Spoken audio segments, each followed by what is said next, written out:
Hi everybody. Hello, I am Ryan. I'm Bethany. And we are Ryan and Bethany Board Game Reviews. Today we're going to be talking to you about Cottage Garden, but before we do, let's get into our pounds and inches segment. Alright, so in addition to talking about physical changes and things we're trying to make ourselves better at, we also talk about mental things occasionally. And I'm kind of a busybody. My mind is just always going. So I had a day off today, and I actually had to schedule in on my list of things I wanted to get done relaxed. Because if I hadn't have put that on that list, I wouldn't have done it. I had such a long laundry list of things I wanted to get done. It's important to me to schedule in a relaxation, just so I could keep that peace of mind. So if any of you follow our blog, you know that our 2-year-old recently took my phone for a bath. And so I have... Just trying to help out. Yeah, just trying to help.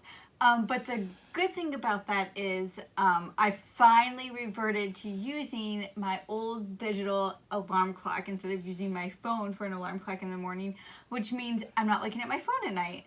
I do have a new phone, which is why I'm talking about that. But so it actually helped a lot. That little break was exactly what I needed to be able to cut that away and revert back to the digital alarm clock. All right, but enough about that. Let's talk about Cottage Garden. Cottage Garden, we're gardeners and we're trying to be the best gardeners we can be in the space that we have. Try to optimize it with the best plants and best. Let's just have Ryan show you. Here's an example of a starting setup you might get for Cottage Garden. You're going to have 2 plots of gardens here, and scattered among them on the boards are going to be these pots and these cloches. You're basically going to be drafting tiles from a main board in the middle, which we'll get to in a moment, and trying to fill up these gardens. When you fill up one of these gardens, you get to score it. You get 1 point for each pot that you still have uncovered, and 2 points for the cloches. Move up your little cubes, the orange ones for the pots, and the blue ones for the cloches. You also have these little cats that are going to help you in a couple ways. You basically have the opportunity to start with them, and they fill in weird gaps on the board. Let's say there's a really hard to fill in gap for some reason. You can fill one of those in with a cat. The cats are also going to be used on the main board later if you want, which we'll get to in a moment. When you score, you can only move up 1 cube of each color. You couldn't mix and match. If you scored, for instance, 4 pots, you couldn't go up 2 with 1 cube and start another one. You'd have to choose 4 on a starting cube or 4 on this cube. When you do go past the red line with any of your cubes, you do get to get one of your cats back. You can only store 2 at a time, however. The first person to have one of their cubes go all the way up to that 20-point mark is going to get this little beehive, which is worth 2 points at the end of the game, and the second person is going to get a beehive worth 1 point at the end of the game. When you fill up one of your boards, you discard it, flip it over, and then take one board that's left over and replace your board with that board. And you keep on going until the end of the game. Here is the main board that you will be drafting your tiles from during your turn. So basically, if you're the first starting player, you can draft from any one of those 4 in that row. So let's say you take that one, and the dice moves over. Let's say they take that one. Basically, kind of keep on going around the circle with that dice.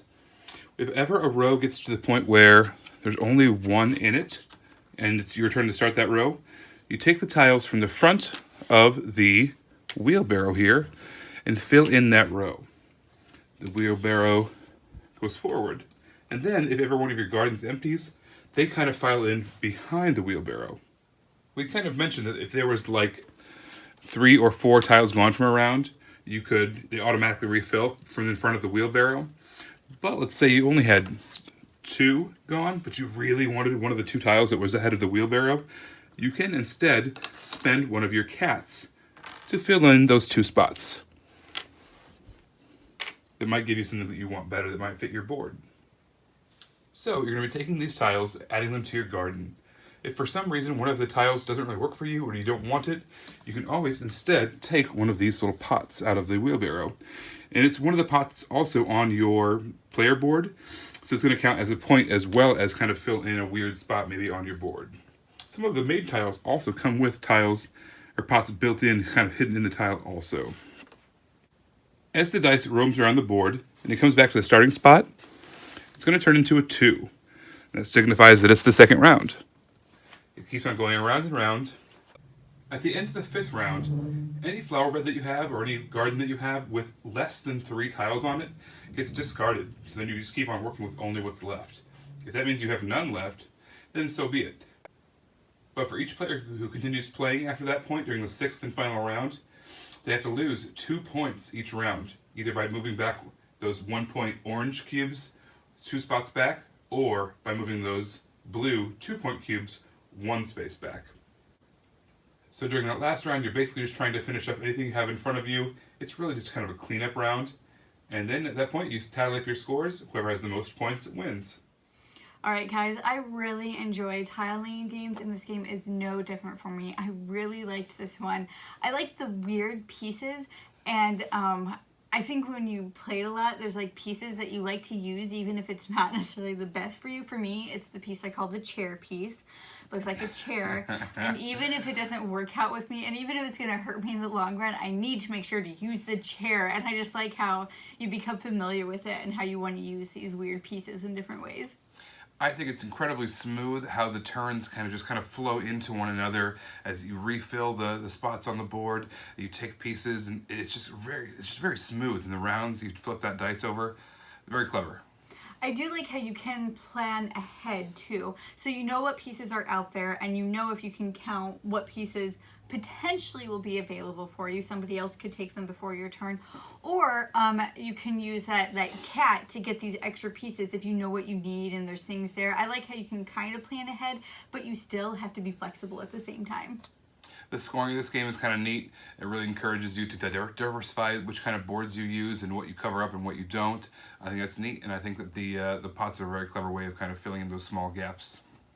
I like just building the garden in general. I like putting the pieces together. I like seeing that I've completed this and that I've worked on this and now I can start again.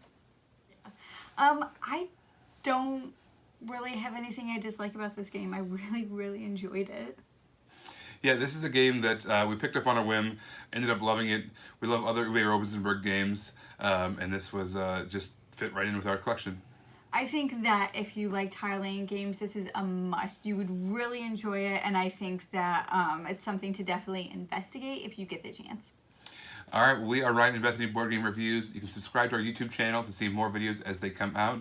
We're also on Facebook, Ryan and Bethany Board Game Reviews. We are on Twitter, @Ryan and Bethany1. We're on Instagram, @Ryan and Bethany. And we have our blog on BoardGameGeek.com. It's called Pounds and Inches, where we talk a little bit more about our health journey and what we're doing there to promote better health. All right, well, this is Ryan, and I'm Bethany, encouraging you to play games, live healthy, and create moments. Bye, guys. Bye, everyone.